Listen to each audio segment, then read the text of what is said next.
सैयदना इमाम हुसैन शहीद करबला, इमाम आली मकाम सिब्ते रसूल रज़ी अल्लाह तआला अन्हु व अर्ज़ाहु अन्ना, जब मदीने तैयबा में थे और आपको यजीद ने बैत के लिए इसरार किया, और जानते हैं मदीने का गवर्नर वलीद बिन उक़बा इमाम हुसैन को अपने घर में बुलाया और रात के वक्त कहा कि आप यजीद की बैत कर लें, सब ठीक हो जाएगा।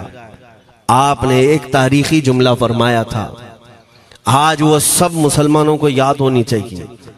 इमाम हुसैन ने ये नहीं कहा मैं हुसैन रसूलुल्लाह का नवासा यजीद की बैत करूंगा फासिक व फाजिर की, ये नहीं कहा आपने। तवज्जो चाहता हूं, आपने ये नहीं फरमाया, बल्कि ये फरमाया मुझ जैसा उस जैसे की बैत कैसे कर सकता है। ये क़यामत तक आने वालों के लिए मैसेज है, हुसैन जैसा कभी भी यजीद जैसे की बैत नहीं कर सकता, और ना ही वैसों की ताकत को वो मान सकता है। और अल्हम्दुलिल्लाह हमारी माओ ने बचपन से हमें हुसैन को ही सुनाया है, यजीद को नहीं। इसलिए आज अगर किसी तख्त पर यजीद बैठा हो तो हमें डर नहीं लगता इस बात का कि वो गर्दन उड़ा देगा, हमें इस बात का खौफ नहीं लगता कि फांसी पर चढ़ा देगा। हमें इस बात का यकीन है कि अगर हमारे टुकड़े भी हो जाएंगे तो इंशाअल्लाह हमारी रूह करबला जरूर पहुंचेंगी। इमाम हुसैन के साथ क़यामत के दिन उठाए जाएंगे, हक बात करते हुए अगर दुनिया से जाएं। अजीज़ान गिरामी वक़ार, मैं तारीख की चंद झलकियां आपके सामने रखूंगा। मुझे हुक्म भी हुआ है, बहुत जल्दी वक्त खत्म हो जाएगा, समेटना है। मैं चंद मिसालें आपके सामने रखता हूं। ताकत किसे कहते हैं, क़ुव्वत किसे कहते हैं। जिम में जाकर बॉडी बनाने वाला ताकतवर है, काजू बादाम खाने वाला ताकतवर है, मुक्के मारने वाला ताकतवर है। कौन है ताकतवर? ताकत किसे कहते हैं? मेरे अजीजों, असल ताकत तो ये है कि तुम इस्तेमाल अपने हाथ पैर कुछ भी ना करो, लेकिन खलबली दूसरों में मची रहे।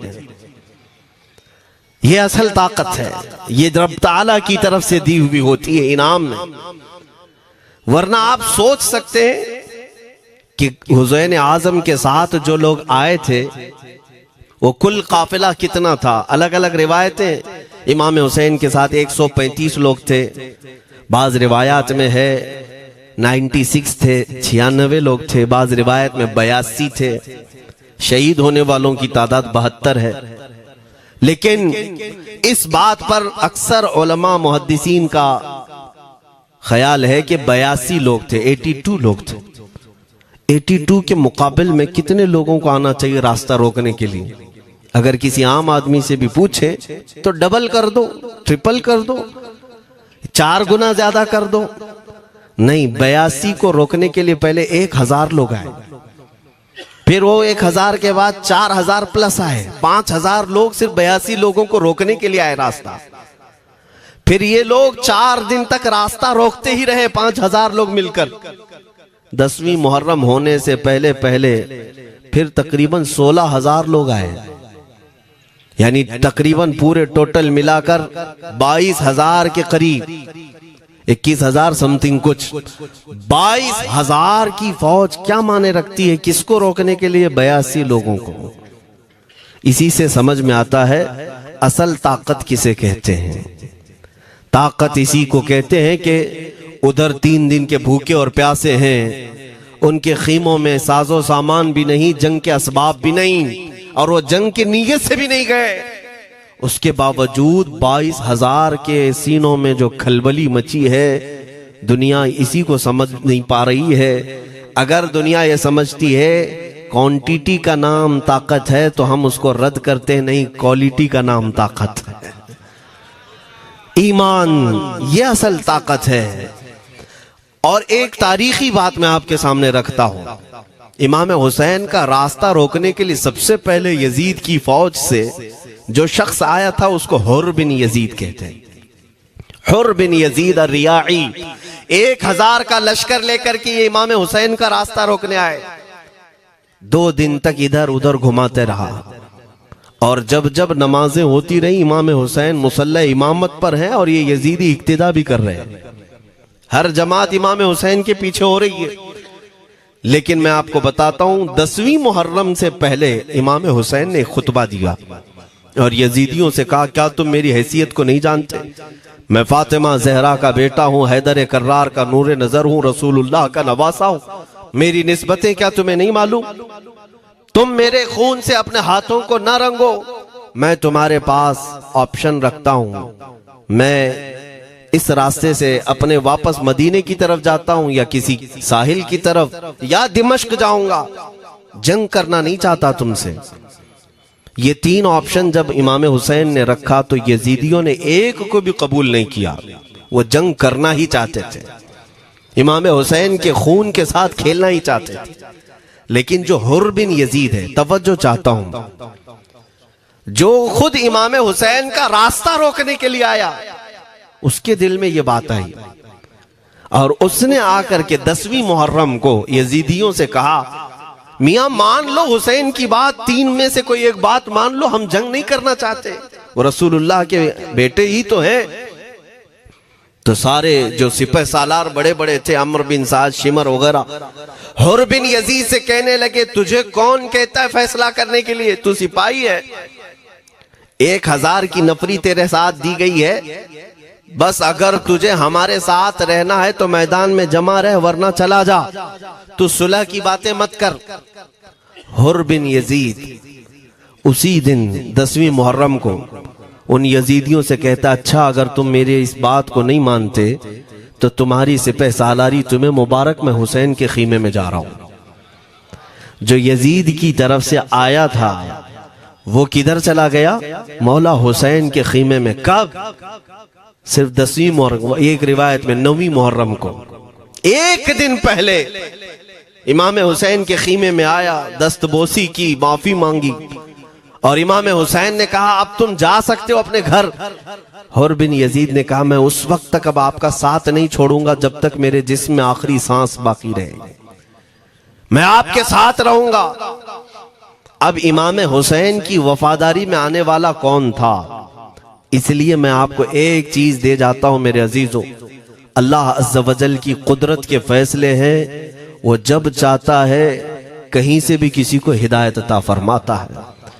वो बातिल कुव्वतों के मौजूद पलने वाला बच्चा भी कभी रब तबारक व तआला हिदायत देता है, उसे आलिम बनाता है, और कभी काबे की छांव में पलने वाले को मौला अबू जहल भी बनाता है, गुमराह कर देता है। हुर बिन यजीद मौला हुसैन के पास आ गए। जो बात मुझे कहनी है उसके लिए मुझे इतना वाकया बयान करना पड़ा है। मैं असल पॉइंट की तरफ आता हूं, क्यों मैं ये बयान कर रहा हूं।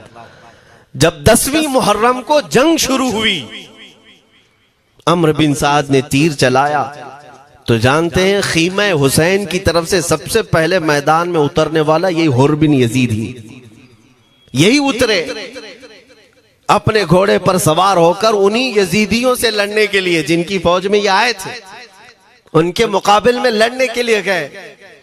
और जब लड़ने की इब्तिदा हुई, सुबह से दोपहर के करीब तक वो लड़ते रहे, जवाल तक। अब जो बात कहना है तवज्जो से सुनो। हुर बिन यजीद ने सुबह से लड़ाई की, बहुतों ने वहां पर मैदान जंग में मुकाबला आराइयां की हैं, लेकिन हुर बिन यजीद की जो लड़ाई है वो तारीख में लिखी हुई। आज उन्होंने यजीदियों के साथ जो जंग किया, कई घंटे जंग करने के बाद, जानते हैं तन्हा हुर बिन यजीद ने 120 यजीदियों को कत्ल किया। 120 की तादाद, एक घोड़सवार एक ही है, 120 को मार गिराया। उसके बाद जामे शहादत नोश किया। मैं तारीख पढ़ रहा था, वहीं पर हमने किताब को रोक दी। बहुत सारे लोग करबला के वाकयात में इमाम हुसैन के खानदान के बच्चों के शहादत तो बयान करते हैं, उनके जिस्म कट गए, उनके ऊपर घोड़े दौड़ाए गए, लेकिन तुम ये नहीं जानते कि हुसैनी शहजादों ने बातिल कुव्वतों के कैसे छक्के छुड़ाए थे। एक एक जवान ने मुकाबिल में आने वालों को उनकी औकात कैसे याद दिलाई थी। अब सुनो, हुर बिन यजीद 120 को मार गिरा सकते हैं, वो भी एक दिन पहले खीमा हुसैन में आने वाला, एक दिन पहले खीमा हुसैन में आने वाला। बात समझ में आ रही है? अभी जो एक दिन पहले खीमा हुसैन में आ जाए उसकी ताकत का हाल ये है, जो पैदाइशी हुसैनी हो उसकी ताकत का हाल क्या हो। मेरे अजीजों, ताकत किसे कहते ये समझो। यह और बात है कि लोगों को अपनी ही औकात मालूम नहीं, अपनी हैसियत मालूम नहीं है। होता क्या है मैं आपको बताऊं। अल्लामा अब्दुल मुस्तफा आजमी साहब ने एक बड़ी प्यारी बात लिखी है। वो गुजरात के हालात बहुत अच्छी तरह से जानते थे। आपने एक बहुत अच्छी बात लिखी जो हमारे तमाम चीजों से या आज के जमाने में ये चीज मैच होती है। एक ताजिर तिजारत करने के लिए निकला, उसके पास कुछ कीमती हीरे थे, कीमती हीरे थे, और वो हीरों की तिजारत करता था। और एक चोर उसके पीछे पड़ गया, और वो चोर रोजाना वो चोरी करने के चक्कर में रहता था कि जब रात को ये ताजिर सोए तो मैं ये हीरे निकाल लूंगा। लेकिन 2-3 दिन जब जब वो ताजिर सोता था वो पूरे हीरे चेक करता था, कहीं नहीं मिलते थे। थक गया चोर। 3 दिन के बाद उस ताजिर को उसने पूछा, चोर ने कहा कि तुम हीरे रखते कहाँ हो? दिन भर तो तुम्हारे पास होते, रात में कहाँ जाते? तो उस ताजिर ने कहा, अकल का अगर तू इस्तेमाल करता तो तुझे बात समझ में आती। रोजाना मैं तेरे ही जुब्बे में रात को ये हीरे रखकर खुद सो जाता था। वो अपना नहीं तलाश करता, इसका तलाश करता। बिला तशबीह हो बिला तमसील। मेरे अजीजों, तुम्हारे पास जो ताकत है तुम्हें उसका अंदाजा नहीं। तुम जो मोहब्बत मुस्तफ़ा सल्लल्लाहु अलैहि वसल्लम की शमा अपने सीने में रखते हो, मौला करीम का वादा है तुम्हारे साथ, काना हक्कन अलैना नस्रुल मोमिनीन। रब ताला फरमाता हमने अपने ऊपर लाजिम कर लिया है कि ईमान वालों की मदद करें। और हमने मदद देखी है, रब ताला की मदद देखी है। आज के इन हालात में मुझे बताओ, भौंकने वाले भौंक ही रहे हैं, बाकी तुम्हारा क्या बिगाड़ लिया, क्या तुम्हारा खराब किया? बस ये है कि तुम अपने अंदर खलबली मत मचाओ और ज्यादा खौफ और हिरास में मत जियो। अल्हम्दुलिल्लाह मुसलमान हैं, मोमिन हैं, किसी चोर कौम से तुम्हारा रिश्ता नहीं है। तुम दुनिया की उस अजीम कौम हो जो सिर्फ और सिर्फ अपने रब ताला के हुजूर झुकती है, और अपने रब तबारक व ताला के हुजूर ऐसे झुकती है। मैं चैलेंज के साथ कहता हूं, पूरी दुनिया में कोई कम्युनिटी, कोई कौम ऐसी नहीं है जो अपने खुदा को देखने के बाद ही झुकती है। जिसकी भी जाओ, उनके खुदाओं की तस्वीर वहां पर सामने होती तभी झुकते हैं। वो चाहे ईसाई हो, यहूदी हो, कोई भी हो, उन्होंने कोई ना कोई या मूर्ति बनाई है या तस्वीर बनाई है, तब वो झुकते हैं। तन्हा तुम ईमान वाले हो जो आज तक अपने खुदा को देखा नहीं लेकिन हर दिन सजदा करते हो, तुम्हारा ये ईमान है। और कुरान में शुरू में ही अल्लाह ताला ने जो तारीफ फरमाई सूरह बकरा में, युमिनून बिल गैब, अल्लाह फरमाता है ये वो लोग हैं जो गैब पर ईमान रखते हैं, देखा नहीं। और दुनिया में करोड़ों मस्जिदें होंगी, किसी मस्जिद में अल्लाह की तस्वीर है? किसी मस्जिद में? और या तुम्हें सलातो सलाम पढ़ने के लिए मेरे आका की तस्वीर देखने की जरूरत है? यही तो तुम्हारा ईमान है मेरे अजीजों। मेरे आका को हमने दिल में बसा रखा है, और जब हुजूर पाक की याद आई, बगैर तस्वीर देखे हम खड़े हो जाते हैं। और उनकी मोहब्बत वैसी होती है, हमें किसी तस्वीर और मूरत को देखने की जरूरत भी नहीं होती। तुम्हारी खुसूसियात बहुत हैं। अल्लाह रब्बुल इज्जत ने तुम्हारी पेशानियों को महफूज रखा है, किसी अहरे गैरे के सामने झुकने नहीं दिया। पेशानी मुकद्दस है तुम्हारी। हाँ, ये तो नहीं है कि तुम किसी दरख्त पर भी चले जाओ, पत्थर पर भी चले जाओ, चूहे पर भी झुक जाओ, सांप पर भी झुक जाओ, नहीं है। एक सहाबी हैं, ईमान लाने के बाद वो कहते हैं, या रसूल अल्लाह सल्लल्लाहु अलैहि वसल्लम, दो वाकयात ऐसे हैं जो जमाने जहालत में हम करते थे। एक वाकया याद करता हूं तो रोना आता है और एक वाकया याद करता हूं तो हंसी आती है। हुजूर ने फरमाया वो दोनों क्या है बताओ। उन्होंने कहा पहला वाकया तो ये है जिसको याद करके रोता हूं कि जवानी में जब हमारे घर बेटी पैदा होती थी तो हम उसका गर्दन मरोड़ कर दफन कर देते थे। आज मुझे वो बात याद आती है तो रोना आता है कि हमने ऐसे कई बच्चियों को दफन कर दिया। अरब वाले दामाद बनाना नहीं चाहते थे और बेटियों को पहले ही मार देते थे। ये वो सहाबी कहते हैं अब याद आती है बात तो रोना आता है। मेरे आका सल्लल्लाहु अलैहि वसल्लम ने फरमाया फिर हंसी किस बात पर आती है। कहते हैं जमाने जहालत में हमारे खुदा जो होते जिनकी हम इबादत करते थे तो जब सफर में जाना होता था तो आटा गूंद करके खुदा बना लेते थे, क्योंकि सफर में जाना है और हर जगह उनको साथ में रखना था खुदा को। वो साहब ही कहते हैं सफर के खुदा और होते थे, हवा का अलग, पानी का अलग, मिट्टी का अलग, सब लेकर के चलते थे। फिर हुजूर ने फरमाया हंसी किस बात पर आती है। वो कहते हैं बीच रास्ते में अगर खाना खत्म हुआ तो कभी खुदा का हाथ तोड़ के खाते थे, कभी पैर तोड़ के खाते थे।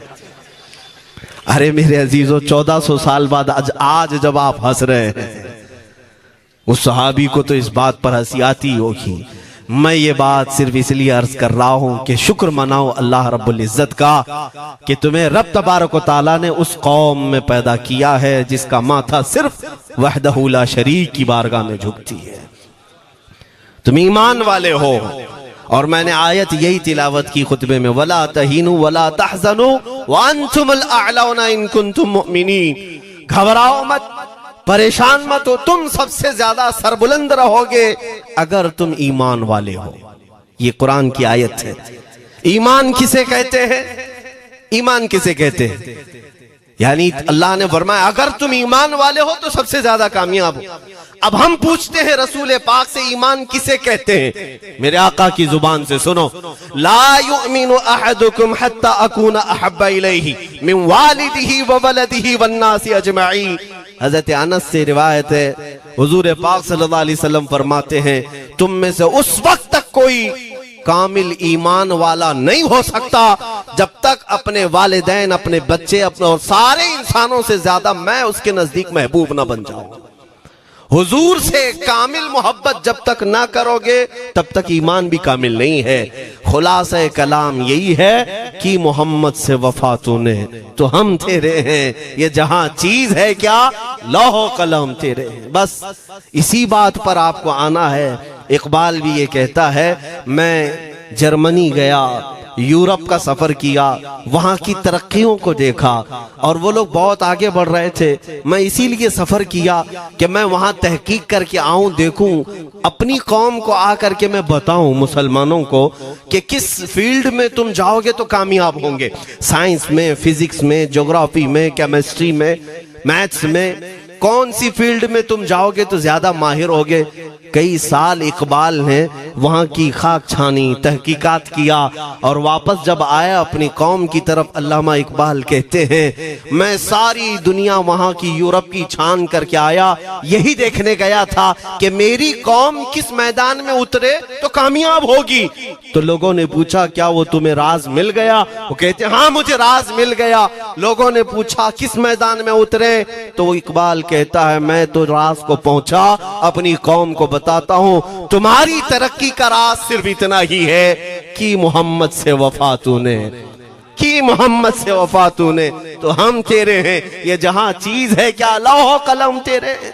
सारी कामयाबी का असल राज मेरे आका से बेइंतहा मोहब्बत है। मैं दीनी शख्सियात की बात अपनी जगह पर, जो जिसको आप दुनियावी उलूम कहते हैं, लाओ मैथ्स का कोई बहुत बड़ा माहिर रियाजीदान या कोई साइंटिस्ट आपको ऐसा लगता हो, लाओ मेरे आला हजरत इमाम अहमद रजा फाजिल बरेलवी के सामने। जानते हैं आप उस आला हजरत फाजिल बरेलवी ने 55 उलूम पर अपनी तहकीकात लिख दी हैं। बाकी जानते कितने थे वो अल्लाह ही बेहतर जाने। एक बात मैं आपको बता रहा हूं, मैथ्स में, मैथमेटिक्स में उनके पास ऐसी ऐसी इजादात थी। एक किताब आला हजरत ने लिखी है ज्योमेट्री पर, आज के बच्चे जो कॉलेज पढ़ते हैं वो जानते होंगे। ज्योमेट्री की भी कई उसमें अक़साम लिखी गई हैं, और आला हजरत ने एक किताब लिखी है कश्फुल इल्ला अन सिमतिल क़िबला, क़िबला पहचानने का इल्म। तुम तो आज वो कंपास लेकर के पहचानते हो ना, अब तो मोबाइल में आ गया, मोबाइल को घुमाओ, इधर दिखा रहा उधर, उधर दिखा रहा उधर क़िबला। मेरे अजीजों, इस्लाम मशीनों से नहीं चलता है। इसका सेल चला गया तो क्या तुम्हारा इस्लाम चला जाएगा? इसकी बैटरी चली गई तो क्या तुम्हारा दीन चला जाएगा? नहीं, इस्लाम मुकम्मल कवायद और ज़वाबित के साथ है। सारी मशीनें खत्म भी हो जाएं, इस्लाम ने तुम्हें कायदे बनाकर दिखाए हैं, प्रैक्टिकल। ये क़िबला पहचानने का इल्म होता है। शहर का तूलुल बलद अर्जुल बलद देखना होता है, बहुत सारी उसमें चीजें, उसकी सतह समंदर से ऊंचाई कितनी है, फिर सितारों को देखा जाता है, फिर पहचाना जाता है क़िबला, उसको हिसाब में लगाया जाता है। आला हजरत ने ये जो किताब लिखी पूरे 1400 साल में, आला हजरत की ये किताब जिसमें 10 कायदे खुद उन्होंने इजाद किए, उनसे पहले किसी ने नहीं लिखी, खुद उन्होंने इजाद किए। और उसके बाद आला हजरत ने चैलेंज के साथ कहा कि मैंने, फकीर ने ये 10 कायदे इजाद किए हैं, इस पर कोई अमल करके क़िबला पहचानना चाहे तो उस पर अमल करके खड़ा हो जाए। अगर हिजाबात हटा दिए जाएं तो काबा उसकी नाक के सामने होगा। आला हजरत ने लिखा है काबा ऐन उसकी नाक के सामने होगा। परफेक्ट कायदे उन्होंने लिखे। ये कायदे कहां से आए? हिसाब, मैथमेटिक्स। जो अलीगढ़ के प्रोफेसर अपने फंसे हुए मसाइल हल करने के लिए आला हजरत के पास आए, वाकयात आपने सुने होंगे। अब मैं आपसे कहता हूं, एक बहुत बड़े प्रोफेसर साहब अलीगढ़ के, वो लंदन या ऑक्सफोर्ड जा रहे थे या जर्मनी जा रहे थे कुछ मैथ्स के फंडे हल करने के लिए। आला हजरत के खलीफा ने उन्हें मशवरा दिया कि चले मौलाना अहमद रजा साहब बरेली में रहते हैं, उनसे बात कर लेंगे। पहले तो उन्होंने मजाक उड़ाया, मौलवी लोगों का काम है, प्रोफेसर जिसमें फंसा हुआ है। उन्होंने कहा लंदन और जर्मनी जाने में जितना खर्चा आता है उससे कम ही बरेली को लगता है, एक बार ट्राई कर लीजिए। वो आए आला हजरत के यहाँ, वो मौलाना सैयद सुलेमान साहब के कहने पर जब आला हजरत के पास आए, असर का वक्त था, अजान हो चुकी थी, आप मस्जिद की तरफ जा रहे थे। प्रोफेसर साहब से मुलाकात हुई। आला हजरत ने पूछा कैसे आना हुआ? उन्होंने कहा एक बहुत पेचीदा मसले में फंस गया हूं, मैथ्स का, रियाजी का, हिसाब का हल नहीं होता, इसके लिए मैं बाहर का सफर कर रहा था। आपके शागिर्द मौलाना सुलेमान साहब ने कहा कि आपसे मिलने। आला हजरत ने कहा दिखाएं क्या मसला है? उन्होंने कहा इतने शॉर्ट टाइम में ये हल नहीं होगा, नमाज के लिए आप जा रहे हैं। आला हजरत ने फरमाया फिर भी दिखाओ। आला हजरत को उन्होंने वैसे ही खड़े दिखाया। देखते ही आला हजरत ने उंगलियां रखी और कहा इसका यहां से, इसका यहां से, फलां का यहां से, इस तरह आप लगा करके देख ले, मैं असर की नमाज से फारिग होकर आता। वो प्रोफेसर साहब कहते हैं उन्होंने चुटकियों में यूं हल किया, मैं जब बैठ करके उस मसले को लगाया तो तुरंत 2 मिनट में वो मसला हल हो गया। अब जिसके लिए मैं ये वाकया अर्ज कर रहा हूं सुनो। वो हैरत में आंखें फटी फटी रह गई उस प्रोफेसर साहब की। उधर नमाज होने के बाद आए आला हजरत, तो वो अशश करने लगे। कहा मौलाना साहब मैं पहली मर्तबा देख रहा हूं कि मदरसे का कोई मौलवी मैथ्स के इतने टफ फंडे को हल कर लेता हो। मौलाना ये तो बताएं ये रियाजी और ये मैथ्स के मसले आपने किससे सीखे? कौन है आपको? किस कॉलेज में, किस यूनिवर्सिटी से आपने सनद हासिल की है? यही मुझे कहना है मेरे से। अब आला हजरत का जवाब सुनो। कहते हैं जनाब मैंने अपने वालिद से सिर्फ प्लस माइनस और मल्टीपल के मसले सीखे, जमा, नफी और ज़रब हमारे वालिद साहब ने बस इतना ही सिखाया। और उस वक्त बचपन में मुझे मंतिक, फलसफा, ये सब किताबें पढ़ने का शौक था। मैं हिसाब के, ज्योमेट्री के ये किताबें लेकर बैठा। मेरे वालिद आए, देखा, पूछा अहमद रजा क्या पढ़ रहे हो? मैंने दिखाया ये मंतिक है, फलसफा है या हिसाब की किताबें हैं। मेरे वालिद ने वो किताबें अपने हाथ में ले ली और कहा, जा रसूलुल्लाह की हदीसें पढ़, सदक़े में सारे इल्म दे दिए जाएंगे। आला हज़रत फरमाते हैं, उसके बाद मैंने अपनी जिंदगी मेरे मुस्तफ़ा के कदमों में लगा दी। ये जो आप देख रहे हैं ये मेरे मुस्तफ़ा के कदमों से छन कर मुझे मिला है। बस बात समझ जाओ, ताकत इसी को कहते हैं। नबी पाक सल्लल्लाहु ताला अलैहि वसल्लम से बेइंतहा मोहब्बत करने वाला वो दुनिया के किसी मैदान में भी तन्हा नहीं होता, तन्हा नहीं होता। अजीजा ने गिरामी वक़ार, मैं इस बात की तरफ आपको ले जाता हूँ। एक सहाबी हजरत सलमा बिन अकवा रदियल्लाहु ताला, इनको राजिलु रसूलिल्लाह कहा जाता है। हुजूर सल्लल्लाहु अलैहि वसल्लम के ऐसे सिपाही जितने गज़वात में गए, जितनी जंगों में गए, कभी घोड़े पर नहीं बैठे, पैदल। और वह ऐसा पैदल चलते थे कि कोई घोड़ा भी उनके साथ नहीं पकड़ पाता उनको जब वो भागते थे। घोड़ा भी अपनी तेज रफ्तारी के बावजूद उन्हें नहीं पकड़ पाता। उनको वो लक़ब मिला था राजिलु रसूलिल्लाह, चल करके सफर करने वाला रसूलुल्लाह का सिपाही। एक बार ऐसा हुआ, एक बनु कार्रा का शख्स जिसका नाम अब्दुर्रहमान है, ये मुनाफिक था, खबीस था। इसने तकरीबन 400 लोगों को जमा किया, अपने हम मिजाज लोगों को, और मदीने पर रात के वक्त एक बगीचे पर हमला किया, पूरे बगीचे को आग लगा दिया। और उसके बाद फिर जो खजूरें थी वहां से सब लूट लिया, लूट करके अपने घोड़ों पर रख लिया और निकल पड़ा। उस वक्त सिवाय हजरत सलमा बिन अकवा के कोई नहीं था। उधर 400 लोग लूट मार कर रहे हैं और खजूरें जमा कर रहे हैं, और ये तन्हा साहबी। इस साहबी का हाल ये है, घोड़ा भी नहीं होता था कभी नहीं। अब इनको जलाल आया कि मेरे मुस्तफ़ा के शहर की एक खजूर भी मैं बाहर जाने नहीं दूंगा जो चोरी करके जा रहा है। उसके बाद आपने पीछा करना शुरू किया। और हकीकत देखें, आप जब हदीस पढ़ेंगे, आला हजरत ने अल मलफूज में भी इसको नकल फरमाया। जब तक मैं ये हदीस पढ़ रहा था, इतनी हंसी भी आती है और उनकी इस बहादुरी पर दिल खिल जाता है और सीना चौड़ा होता है कि वो अकेले किस बात पर भाग रहे थे। उनके पीछे 400 लोगों के पीछे भाग रहे। अच्छा, कोई ये कहे कि नादान आदमी है, 400 लोगों को नहीं देख रहा, अकेला भाग रहा है। हो सकता है इनको कोई कह दिया हो, लेकिन मुझे हैरत उन 400 पर हो रही है जो एक से डर के भाग भी रहे थे। वो भी भाग रहे हैं, एक दौड़ा रहा है और 400 भाग रहे हैं। वह अब्दुर्रहमान कार्रा का रहने वाला कारी भागा जा रहा है और सबसे कह रहा है, सलमा बिन अकवा से अपनी अपनी जान बचा लो। इसीलिए मैं कहता हूं ये बुज़दिल कौमें हैं, मेरे मुस्तफ़ा के गुलामों का मुकाबला करने की सकत नहीं रखती, जिसके सीने में इश्क़ मुस्तफ़ा हो। 400 भागते रहे और ये भगाते रहे बहुत दूर तक। जब हज़रत सलमा बिन अकवा भागते थे तो घोड़े भी पीछे पड़ जाते, और आप जैसे जैसे कोई घोड़सवार आता उसकी टांग पकड़कर खींचते और उसकी गर्दन पर पैर रखते, फिर आगे निकल पड़ते थे। न जाने कितनों को उन्होंने तन्हा अपने हाथों से गिराया, कोई मुकाबला करने को तैयार नहीं। गिराते भी हैं और उनकी गिरी हुई खजूरें जमा भी करते हैं कि मुझे मदीने वापस ले जाना है। उस सहाबी को मैं पढ़ता हूं, अजीजा ने गिरामी खजूरें जमा करते रहे और उन्हें भगाते रहे। आखिर में वो 10-10 की टुकड़ियों में बदल गए।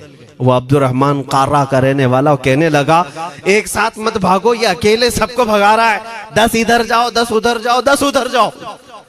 जालिमों, पलट कर मेरे मुस्तफ़ा के गुलाम का मुकाबला करके देखते हैं, लेकिन किसी से नहीं हुआ। वो पहाड़ की चोटियों में चले गए। हज़रत सलमा बिन अकवा पहाड़ पे भी चढ़ने लग गए। तो अब्दुर्रहमान कार्रा वो कहता है वहीं से चीख करके, सलमा बिन अकवा तुमको क्या चाहिए, क्यों पीछा कर रहे हो? कहा, मैं शहर रसूल की एक खजूर भी जब तक तुम्हारे पास होगी पीछा करता रहूंगा। उसने वहीं से अपने सारे साथियों को पुकार कर कहा, सारे लोग खजूरें फेंक दो, अपनी जान बचा लो। सबों ने खजूरें दे दी। हज़रत सलमा बिन अकवा पूरी खजूरें जमा की है, कितनों को रोनते हुए वापस आने लगे। जानते हैं, एक सहाबी और है हज़रत अबू क़तादा, जिनको फारिसु रसूलिल्लाह कहा जाता है। उनका घोड़ा दौड़ता हुआ, उनको दौड़ाता हुआ हजरत अबू कुतादा उस पर हैं और 10 लोग और साथ हैं। वो हजरत सलमा बिन अकवा की मदद के लिए आ गए। जब वो आए तो ये अक्सर को तो गिरा चुके थे, खजूरें ले भी चुके थे। हजरत अबू कुतादा 10 सहाबा के साथ जब आए, हजरत सलमा बिन अकवा की और मदद हो गई। अब ये मदीने आने लगे तो तवज्जो चाहता हूं। हजरत सलमा बिन अकवा ने पूछा, मैं तो अकेला दौड़ा रहा था, कोई मुझे न देखा था, ना ये वाकई की किसी को खबर थी, तुम यहां तक कैसे आए? तुमको किसने भेजा मेरी मदद के लिए? मुसलमानों याद रखो, मेरे मुस्तफा की वफादारी में जब कोई निकलता है तो कहां से मदद आती है अंदाजा भी नहीं होता। हजरत सलमा बिन अकवा ने उनसे पूछा, अबू कुतादा से, तुम आए कैसे? हजरत अबू कुतादा ने जो जवाब दिया वो और ताज्जुब का था। कहा, हमने नहीं देखा, हमको मालूम भी नहीं तुम किसके साथ गए हो, हमें ये वाकया भी नहीं मालूम, लेकिन हम अपने खीमे में बैठे थे, हमारा ये घोड़ा दौड़ता हुआ है, ये घोड़ा दौड़ता हुआ आया और दोनों पैर बार बार उठा करके हिनहिनाने लगा। मेरा घोड़ा ऐसा कभी करता नहीं, वो जिहाद में जाने वाला घोड़ा है, फरमाबरदार है। अबू कुतादा ने उसको सहलाया, लेकिन फिर भी वो खामोश नहीं हुआ। हजरत अबू कुतादा कहते, मैं पहचान लिया, वो अपनी पीठ पर मुझे सवार करना चाहता है। मैं इसकी पीठ पर बैठ गया। मेरे साथी भी ताज्जुब में थे, इतनी वक्त गुजर जाने के बाद घोड़े को न भूख लगी है न प्यास लगी है, ये कहां ले जा रहा है? अबू कुतादा कहते, ये घोड़ा है जो तुझ तक हम सबको ले आया है। हजरत सलमा बिन अकवा ने कहा, हाँ मुझे याद है, जब मैं उन 400 को दौड़ा रहा था तो तुम्हारा घोड़ा मुझे देख रहा था। पता ये चला दुनिया का हर जानवर भी मेरे मुस्तफा का वफादार है। अगर तुम नबी पाक सल्लल्लाहु अलैहि वसल्लम की इज्जत व हुर्मत के लिए उठते हो तो चूंटियां अपने सुराख में तुम्हारे लिए दुआ में मशगूल हो जाती हैं, मछलियां पानी में तुम्हारे लिए दुआएं करती हैं।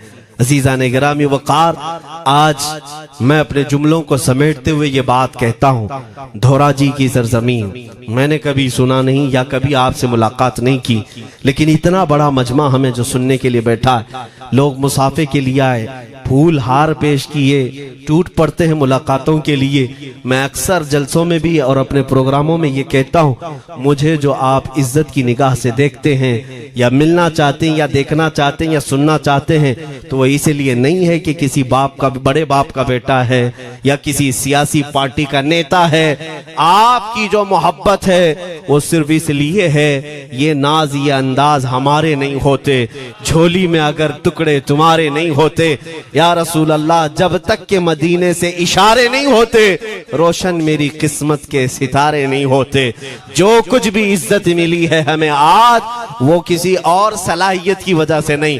साफ मैं बता देता हूं, मैं मुकर्रिर आदमी नहीं, मैं खतीब आदमी नहीं, मैं वो शोलाबार मुकर्रिर नहीं हूं कि जिनकी तकरीरों से लोग बहुत ज्यादा नफा उठाते हो। मैं तो तालिब इल्म आदमी हूं।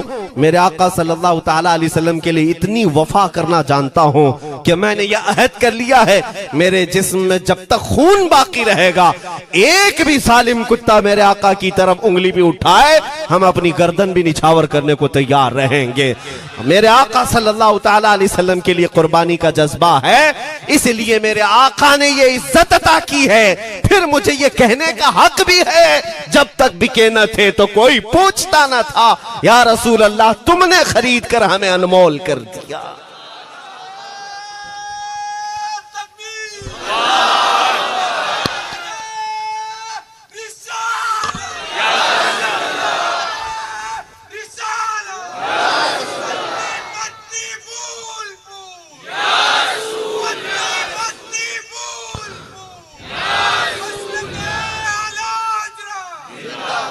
मेरे अजीजों, इस बात पर आज तुम्हारा इत्तिहाद होना है, आज तुम्हारा इत्तिहाद होना है। मैंने काफी इलाकों के दौरे की और देख लिए, लोग जो कहते हैं हम बिखरे हुए हैं, बटे हुए हैं, टुकड़ों में हैं, लेकिन मैंने सबको देखा, यकीनन फिरकों में भी बटे हैं, सिलसिलों में भी।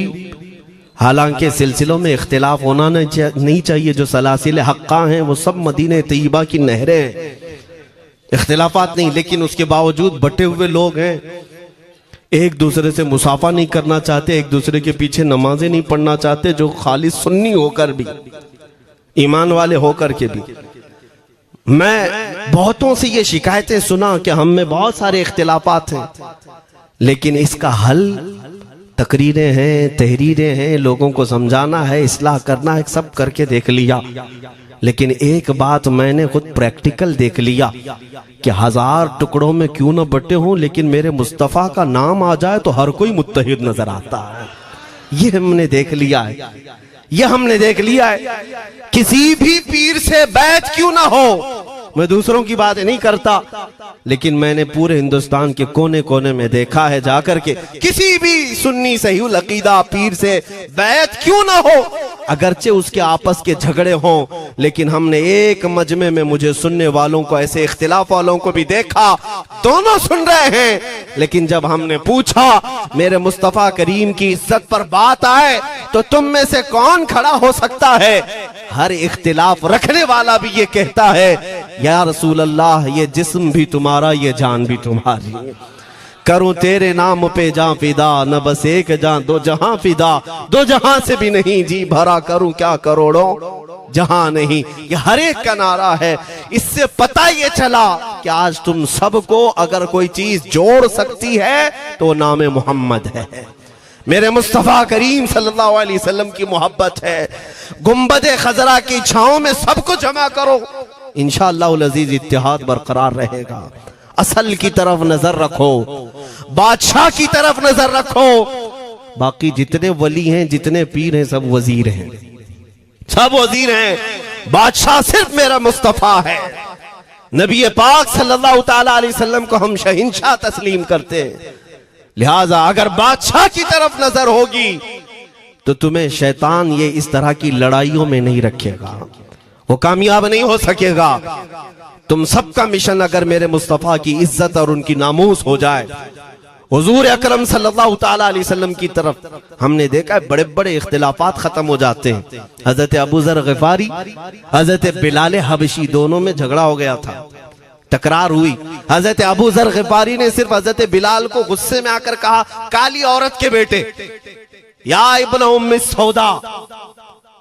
ये तकरार में हो जाता है। हजरत बिलाल को ये बात लग गई, थे तो काले, लेकिन सहाबी ने कहा था काली औरत के बेटे।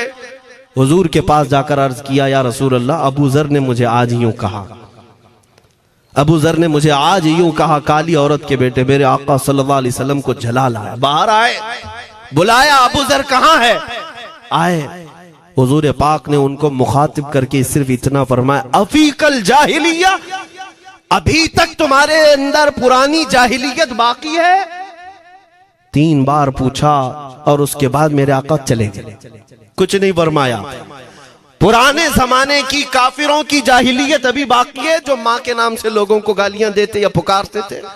हजरत अबू जर गिफारी को इतनी बात लग गई कि मेरे आका मुझसे रूठ गए, मेरे आका के दिल पर यह बात लग गई। तो उन्होंने ये नहीं किया कि देखा जाएगा बाद में क्या होगा, नहीं, सीधे मस्जिद नबवी में हजरत बिलाल को ढूंढने के लिए आए। कहाँ है? हजरत बिलाल मिल गए तो उनका हाथ पकड़ करके लाए। अबू जर गिफारी जमीन पर लेट गए, सो गए। कहा है बिलाल, मुझे माफ कर दे, मैंने तुझे सख्त जुमला कहा, मुझे माफ कर दे। हजरत बिलाल ने कहा, ठीक है, मैंने माफ कर दिया, हो गई बात। लेकिन हजरत अबू जर गिफारी ने कहा, नहीं, मेरा दिल इस पर सुकून नहीं मानेगा। एक काम करो ए बिलाल, तुम अपना ये पैर मेरे चेहरे पर रगड़ो, ये तुम्हारा तलवा जिसको मैंने काला कहा था, उसी तलवे से मेरे चेहरे पर तुम रगड़ो, ताकि मुझे मेरी हैसियत पता चल जाए। हजरत बिलाल क्या उनकी बात पर अपना पांव उनके चेहरे पर रगड़ देते? दोनों हाथों से उनको जमीन पर उठाया और सीने से सीना लगाया। कहा है अबू जर, कैसी बात करते हो? जिस आका के तुम गुलाम हो, उसी आका का मैं भी गुलाम। मैंने ये तारीख में पढ़ा है, अगर सख्तियों को कोई चीज जोड़ सकती है तो वो मेरे आका की मोहब्बत है और मुस्तफा करीम की मोहब्बत है। तुम्हारे सीने चौड़ा कर देगी, तुम्हारा दिल कुशादा कर देगी, तुम अपनों को एक्सेप्ट करने लग जाओगे अपने नबी की निस्बत पर। हाँ, एक बात याद रखें, मैं ये सिर्फ मेरे आका की निस्बत वालों के लिए कह रहा हूं, बाकी हमारा अकीदा तो ये है, नबी से हो जो बेगाना उसे दिल से जुदा कर दे, पिदर मादर बिरादर जानो माल उन पर फिदा कर दे। हम उसको मानते ही नहीं, चाहे बापों की माँ हो जो मेरे नबी को नहीं जानता, जो मेरे आका की अजमत को नहीं पहचानता, मैं उनके बारे में नहीं कहता। हाँ, हमारे एक उस्ताद बुजुर्ग उन्होंने फरमाया था कि बेटा बात करने का लहजा नरम रखना हमेशा। बहुत सारे लोग हमारी तकरीरों को अभी अभी जो सुनते हैं वो कहते हैं बहुत कड़क बोलते हैं, सख्त बोलते हैं। मेरे अजीजों, पिछले 15 साल से करते हैं हम तकरीरें, अखलाकियात पर, तसव्वुफ पर बहुत सारे नरम अंदाज में गुफ्तगू करने के हम आदी थे। वो सब नहीं देखते, लेकिन जहां हम थोड़ा सा चीखते हैं या गरज के साथ बोलते हैं, वो बहुत जल्दी किसी को लगती है और कहते हैं आप बहुत कड़क लहजे में कहते हो। 90% हमने नरम लहजे में बात किया है, लोगों को अखलाकियात सिखाया है। चोरी, जिना, डकैती, सूद, शराब, इन सब की मजम्मत पर बयानात हमने रिकॉर्ड किए। वो सब नजर नहीं आता, लेकिन सख्त जुमले बहुत जल्दी नजर आते हैं। लेकिन ये मैं क्यों करता हूं वो भी आपको बता दूं। हमारे एक बुजुर्ग उस्ताद ने फरमाया, कहा कि बेटा नरम गुफ्तगू करने की आदत रखना, इसलिए कि मेरे आका सल्लल्लाहु अलैहि वसल्लम की सुन्नत है नरमी से कलाम करना। लेकिन एक बात याद रखना, जिंदगी भर नरमी से बात करो, लेकिन मुस्तफा करीम सल्लल्लाहु अलैहि वसल्लम की एहानत या दुश्मनी किसी में देखो तो फिर न तुम्हारी जुबान मीठी होनी चाहिए, न दिल नरम होना चाहिए, न दिमाग ठंडा होना चाहिए। हाँ, ये ईमान का तकाजा है। हम जो सख्त बात करते हैं, लोगों को ऐसा लगता है कि इतना कड़क नहीं बोलना चाहिए। तुम्हें पता भी नहीं हज़रत उमर फारूक कितना बोलते थे। हाँ, उमैर बिन वहब एक शख्स था जो हुजूर के कत्ल का इरादा करके आया था मक्का से। सफवान नाम का एक और शख्स, उमैर नाम के, दो लोग हतीम काबा में बैठकर मीटिंग करके आए। क्योंकि सफवान का बाप जंग बदर में मारा गया था, उमैर का बेटा जंग में कैदी होकर हुजूर के पास कैद था। दोनों का प्रॉब्लम सेम था। दोनों लोग हतीम काबा में बैठ करके फैसला करते हैं। सफवान ने कहा मैं तुझे बहुत पैसे दूंगा, एक तलवार को जहर में बुझा कर जाओ मदीने और मोहम्मद का कत्ल करके आओ सल्लल्लाहु अलैहि वसल्लम। उमैर बिन वहब तलवार छुपा करके मदीने आया, लेकिन जिस वक्त वो आया, हजरत उमर फारूक चंद सहाबा के साथ मस्जिद नबवी के बाहर खड़े थे। देखते ही उसकी गर्दन में जो है ये गमछा डाला, रुमाल, और कहा खुदू हादल कल, पकड़ो इस कुत्ते को। ये हजरत उमर की जुबान से निकलेंगे, कहते हैं पकड़ो इस कुत्ते को। यही वो है जो बद्र के अंदर, मैदान बद्र में मक्का वालों को भड़का रहा था जंग पर हुजूर के खिलाफ। यहाँ मदीने में आया है, पकड़ो इसको। हजरत उमर बाहर ही सब कर देते, लेकिन कहा कि मैं हुजूर से पूछ के आता हूँ इसका करना क्या है। मेरे आका के पास गए, कहा या रसूल अल्लाह, वो शैतान कुरैश आया है, कुरैश का शैतान आया है उमैर बिन वहब, और मुझे लगता है वो बुरी नीयत से आया है। हजरत उमर पहले ही भांप रहे हैं, मुझे लगता है वो बुरी नीयत से आया है, क्या करना है आप हुक्म फरमाए। मेरे आका ने फरमाया उमर उसको अंदर ले आओ। उमैर बिन वहब को वैसी गर्दन में वो गमछा डाल के घुमा के अंदर ले आए मस्जिद नबवी में। हुजूर ने पूछा, हजरत उमर से कहा छोड़ दो।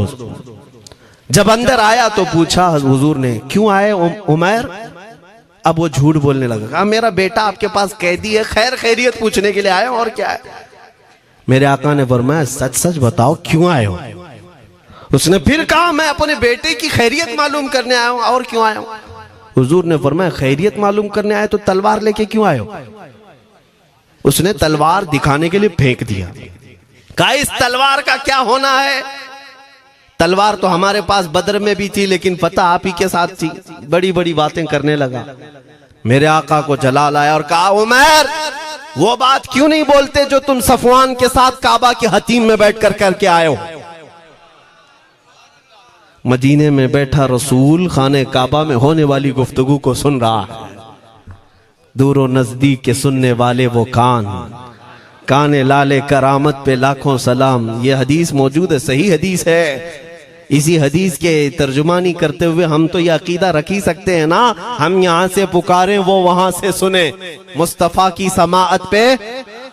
हाँ, ये अकीदा बरेली वाले का जो है वो अपने पेट का अकीदा नहीं, ये सहाबा का अकीदा है। मेरे अजीजों, जब मेरे आका ने फरमाया वो बात बताओ जो हतीम काबा में करके आए हो, अब थर थर थर कांपने लग गया। इससे इस रसूल से क्या छुपाएं जो हतीम काबा में तन्हाई में होने वाली मीटिंग को भी जानता हो। कहा अब मैं क्या बताऊं जब आपको सब मालूम है। अब मैं जो कहना चाहता हूं वो ये है, अशहदु अन्नका मुहम्मदन रसूलुल्लाह, मैं गवाही देता हूं कि आप मोहम्मद अल्लाह के रसूल हैं सल्लल्लाहु अलैहि वसल्लम। ईमान ले आए। अब सुनिए मेरे अजीजों, ईमान लाने के बाद हुजूर पाक सल्लल्लाहु अलैहि वसल्लम ने तलकीन फरमाई कि अब इस्लाम पर कायम रहो, ईमान पर बरकरार रहो। कत्ल करने के लिए आया, मेरे मुस्तफा का गुलाम बन गए।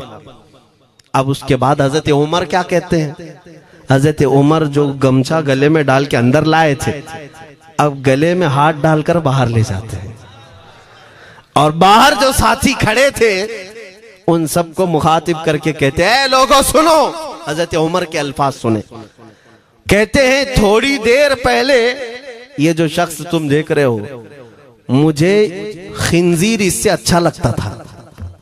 अल्लाह, ये लफ्ज भी है, वल्लाही इन्नी लअहब्बु खिंजीरन मिन हाज़ा। कहते हैं कि इससे बेहतर मैं खिंजीर को समझता था क्योंकि ये दुश्मन रसूल था। लेकिन अब सुनो ऐ लोगों, अब मेरे सगे बेटे से ज्यादा मुझको ये अजीज है, इसलिए कि मेरे आका का गुलाम। यही ईमान है, यही ईमान है। अजीजान गिरामी, खुलासा कलाम मेरी बात का यही है, मोहम्मद की मोहब्बत दीन हक की शर्त अव्वल है। इसी में हो अगर खामी तो सब कुछ नामुकम्मल है। इकबाल ने क्या खूब कहा था, अगर पहचानना हो तो मेरे अजीजों पहचानो, तुम मेरे आका सल्लल्लाहु अलैहि वसल्लम के कदमों तक अगर पहुंच गए तो यही दीन है। बमुस्तफ़ा बरसा खैश के दी हमाउस, गर्ब उन रसीदी तमाम बुल हबीस।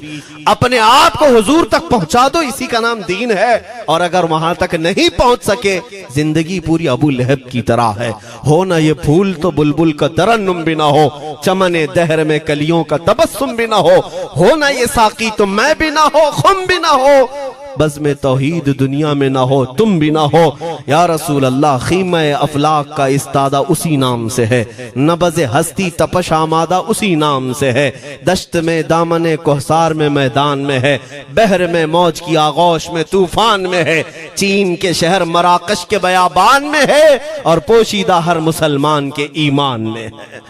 वो मेरे आका की जात ही है, हर जगह है, और उसी की तरफ हमें सबको मुतवज्जे होने की आज जरूरत है। ताकत किसका नाम है, मैंने शुरू इसी बात से किया था, इसी पर खत्म करता हूं।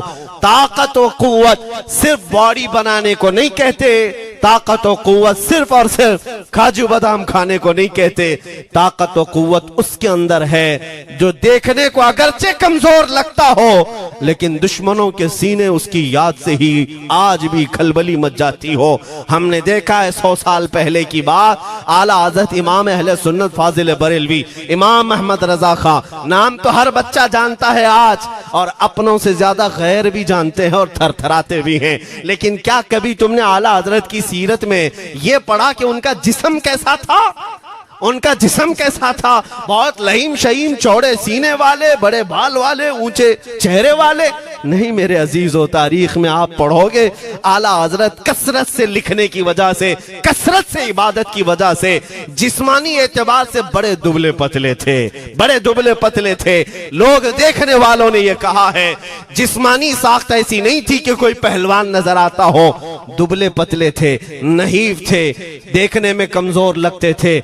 लेकिन मजाल है जब वो आशिक रसूल का कलम चलता था, कलम चलता था, और वो भी यूं पुकार कर कहता था, ये रजा के नेज़े की मार है, क्यादू के सीने में गार है, किसे चारा जोई का वार है, कि ये वार वार से पार है। और फिर उन काफिरों को कहा था उस इमाम अहले सुन्नत ने, किल के रजा है खंजरे खूंखार बरकबार। ये कोई दावा नहीं कर सकता आज। किल्क किसको कहते हैं समझा भी देता हूं मैं आपको। किल के रजा, आला हज़रत अपने कलम को कह रहे हैं, किल्क मतलब कलम, रजा का कलम कैसा है? खंजरे खून खार बरकबार, यानी खून पीने वाला खंजर और चमक पैदा करने वाली जो बिजली होती है। आला हज़रत बड़े नरम दिल भी थे, रहम दिल भी थे। अपनों को जब नवाजते थे तो बेहिसाब नवाजते थे। आजिजी ऐसी कि बच्चों से भी माफी मांगते, आजिजी ऐसी। और अपने पीर खाने पर जाने की बात आए तो चप्पलें कितनी दूर छोड़ जाए। गुरूर और घमंड की बात नहीं, लेकिन जब मेरे मुस्तफा के दुश्मनों से मुकाबले की बात आती तो यूं कहते, तुम क्या समझते हो किल के रजा है खंजरे खूंखार बरकबार, आदा से कह दो खैर मनाए न शर करे। ये बात ईमान के तकाजे की है। मैं आज हर आलिम से मिंबर पर बैठे हुए और हर मोमिन से यही कहना चाहता हूं, जो मेरे मुस्तफा की इज्जत की बात आए सर चढ़कर बोलना सीख जाओ। मेरे आका ने फरमाया है, जालिम और जाबिर बादशाह के सामने हक बात का ऐलान करना सबसे अफजल जिहाद है। और ये तो कर ही सकते हो। उन पाखंडियों को लफ्ज़े जिहाद से भी डर लगता है और लफ्ज़े जिहाद पर ही बड़ा प्रोपेगेंडा करते हैं। मुझे इस बात का कोई खौफ नहीं। हाँ, लोग ये कहते हैं मौलाना जिहाद के लफ्ज पर थोड़ा साइड होकर के बात कर लेते हैं। तुम बुज़दिल क्यों बने जा रहे हो?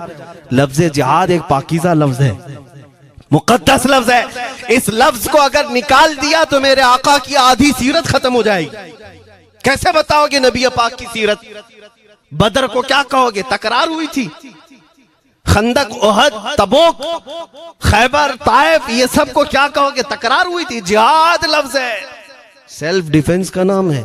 इतना हक तो हर एक को है मेरे अजीजों। लेकिन ये तो आज मैं ये बात भी नहीं कर रहा हूं तुमको तलवार उठाओ, बंदूक उठाओ, गोली मारो, बंदूक से लो, ये सब बातें तो हम करते भी नहीं, हमें जरूरत भी नहीं।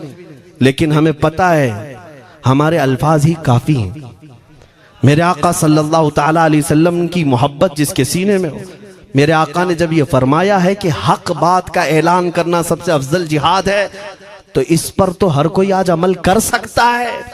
हक बात कहो, मिंबरों से कहो, और ट्रस्टियों से भी कहता हूं उलमा को कहने की आजादी भी दो कि वो बुज़दिल न बनाए, खौफ न रख रजा जरा, तू तो है अब्दे मुस्तफा। एक बात समझ करके चले, हम मुल्क के खिलाफ, कानून के खिलाफ नहीं बोलना चाहते। मुल्क हमारा भी है, देश हमारा भी है, और यहाँ के कवानीन जिस पर हम अमल कर रहे हैं, खुशी से अमल कर रहे हैं। लेकिन इन जालिमों ने क्या बना दिया है, इनके नजदीक देश पूरा मोदी है।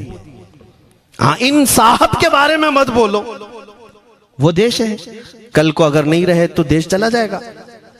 मेरे अजीजों, किसी व्यक्ति, किसी शख्स की गलत पॉलिसियों पर तनकीद करने का नाम देश के खिलाफ बोलना नहीं है।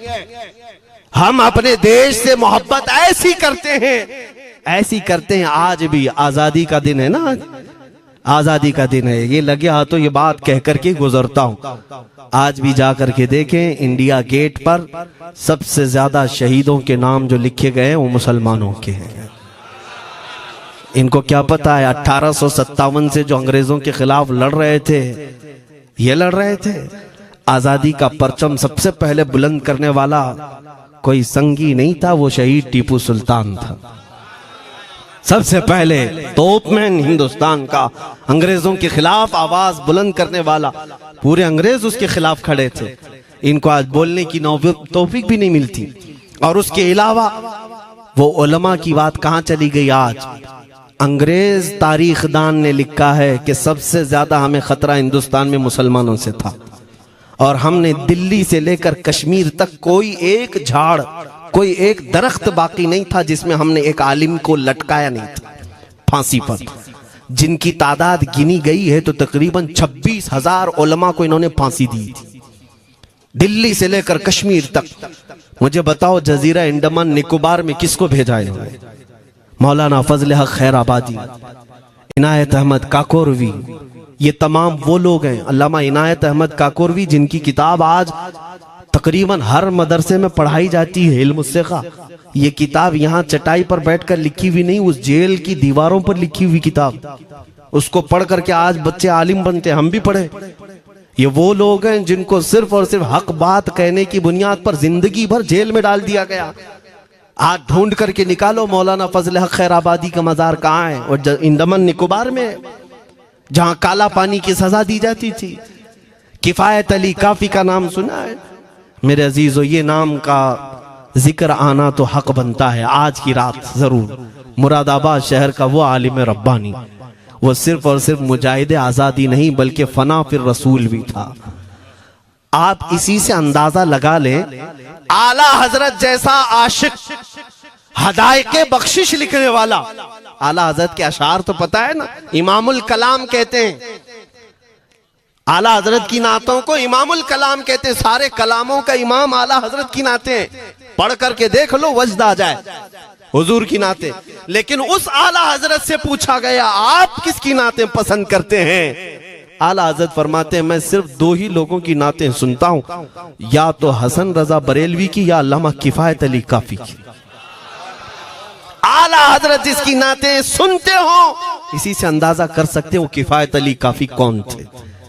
मैं अक्सर जगहों पर इनका तस्करा करता हूं ताकि बच्चों के जहनों में ये बात मुंतकिल हो जाए।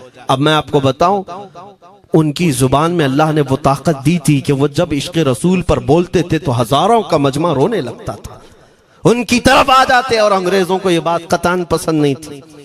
उन्हें कई तरह से गिरफ्तार करने की कोशिश की गई। आखिरकार एक मुनाफिक के जरिए से मौलाना किफायत अली काफी को गिरफ्तार करने के लिए अंग्रेज आए। कितने जानते हैं? 3000 लोग आए एक आलिम को गिरफ्तार करने। हमेशा कुत्ते झुंड में ही आते हैं। हाँ, मॉब लिंचिंग भी जो है ना, कुत्ते झुंड में ही करते हैं।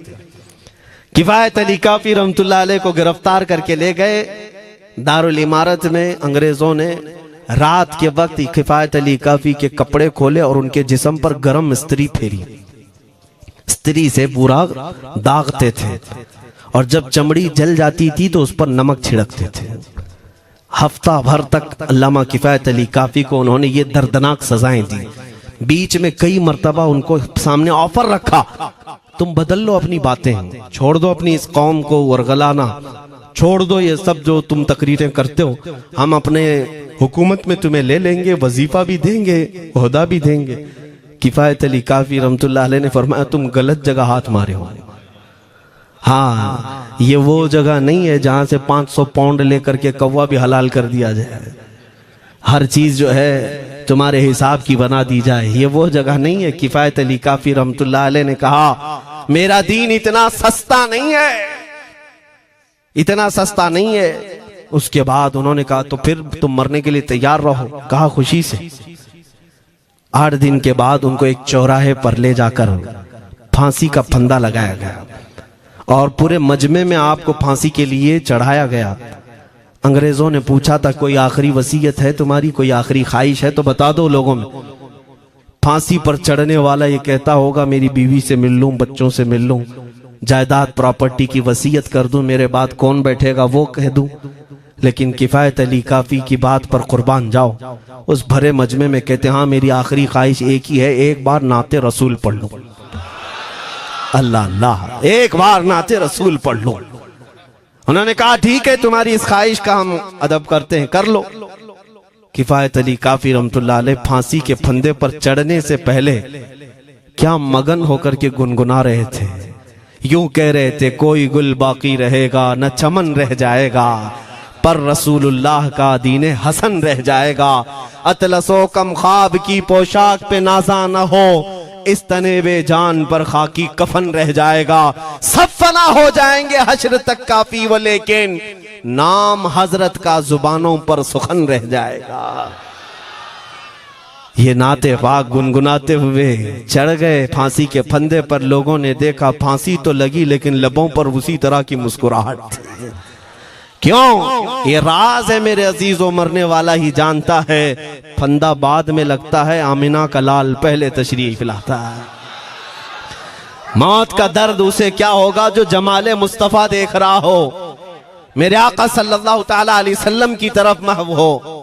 अब सुनो, मैं ये बात क्यों कह रहा हूं, तुम इन बातों से घबराना नहीं, इन बातों से डरना नहीं कि कल को अगर आपके मिंबर पर बैठकर खिताब करने वाला ये आपका गुलाम मर जाता है, कट जाता है, कोई मुझे मार देता है, तो इस बात का यकीन रख लेना, दीन रुकेगा नहीं। और मेरे आका सल्लल्लाहु अलैहि वसल्लम के नामूस और उनकी इज्जत में कोई कमी आने वाली नहीं। हमारे मर जाने से कुछ नहीं होना है, इसलिए कि हर सुन्नी बच्चा जानता है इस्लाम जिंदा होता है हर करबला। हम मरने के बाद इस बात का यकीन रखते हैं, अगर हमारी मौत हो गई इस रास्ते में तो इस्लाम की आबियारी होगी, इस्लाम और फूलेगा फलेगा। और हुआ यही, किफायत अली काफी को फांसी का फंदा देकर 8 दिन तक जश्न मनाया था अंग्रेजों ने। जब मौलवी चला गया जो लोगों को तकरीर करता था, हजारों का जमा करता था, हुजूर अकरम सल्लल्लाहु अलैहि वसल्लम की मोहब्बत की बातें करता था, चला गया, हमने फांसी दे दी। लेकिन इन जालिमों को मालूम नहीं मेरे खुदा का कानून क्या है, कुदरत खुदाबंदी का कानून क्या है। मुरादाबाद शहर में ये किफायत अली काफी को 1857 के पहले फांसी दे रहे हैं, और उसी साल मुरादाबाद के करीब बरेली शहर में अल्लाह ताला अहमद रजा पैदा कर रहा है। तुम एक आशिक को फांसी दिए, हुजूर पाक के चाहने वाले को तुमने फांसी देकर ये समझा कि आप खत्म हो गया इश्क की बातें करने वाला। लेकिन कुर्बान जाओ मोहब्बत मुस्तफा पर, मेरा रब ऐसे इन मक्कारों के मकर को फेरता है कि फौरन अल्लाह ताला ने ऐसा आशिक पैदा किया कि फिर बरेली की तरफ से उठने वाली आवाज एक शहर में, एक बस्ती में नहीं, दुनिया के कोने कोने में पहुंच गई। आज 100 साल हो गए उस मर्दे कलंदर इमाम अहले सुन्नत को दुनिया से गए हुए, लेकिन हर मस्जिद की मिंबर और मेहराब आवाज देती है मुस्तफा जाने रहमत पे लाखों सला, शमे बज़ में हिदायत पे लाखों सला। और फिर हमारे बच्चे भी ये आज कह जाते हैं, डाल दी कल्ब में अज़मत मुस्तफा, सय्यदी आला हजरत पे लाखों सला। ये निजाम है मेरे मौला का, एक चिराग तुम बुझाओगे मौला 100 चिराग रोशन फरमाएगा। हाँ, इंशाअल्लाहुल अज़ीज़ इस बात पर हम सबको जमा होना है। अल्लाह करीम हमें हमारी खोई हुई ताकत व कुव्वत अता फरमाए। आप रब तबारक व तआला की बारगाह में ये दुआ करें कि ऐ रब्बे जुल जलाल, जब तक जिंदगी बाकी है मौला मुझे तेरे नबी के वफादारों में शुमार फरमा। इसलिए मैं जब भी हुजूर की बारगाह में अरीजा पेश करता हूँ तो ये जरूर कहता हूँ, आका बद हैं तो आपके, भले हैं तो आपके, टुकड़ों पे यही के पले हैं, रुख किधर करें, तुझसे जो मुंह छुपाएं तो करें किसके सामने। या रसूल अल्लाह, क्या किसी और से तवक्को नजर की है? हमारा मानना तो ये है, मैंने देखा भी है अपने बच्चों को, और हम कहते हैं मेरे आका की बारगाह में, आका गुनहगार तो हो गए लेकिन आपके गद्दार नहीं है, गद्दार नहीं है। जब तक गद्दार नहीं होंगे मेरे आका की तरफ से तुम्हारे लिए हमेशा इस्तकबालिया खुला रहेगा। आओ मेरे अजीजों, इस बात पर मैं गुफ्तगू को खत्म करता हूँ आज के इस उर्स मुबारका में। और आज आजादी की ये रात है, हम बारगाह मुस्तफा में अरीजा पेश करते हैं, या रसूल अल्लाह, आपको इस वतन से बूए वफा आई थी, मेरे आका इस वतन की तरफ नजरे करम फरमा दे। क़यामत तक आने वाली हमारी नस्लों में मेरे आका सिर्फ आपके आशिक ही पैदा हो, कोई गद्दार ना पैदा हो। हमारी दुआ यही है मेरे आका, मैं मुजरिम हूँ आका, मुझे साथ ले लो कि रस्ते में हैं जा बजा थाने वाले, चमक तुझसे पाते हैं सब पाने वाले, मेरा दिल भी चमका दे चमकाने वाले। व आखिरु दावाना अनिल हम्दुलिल्लाहि रब्बिल आलमीन।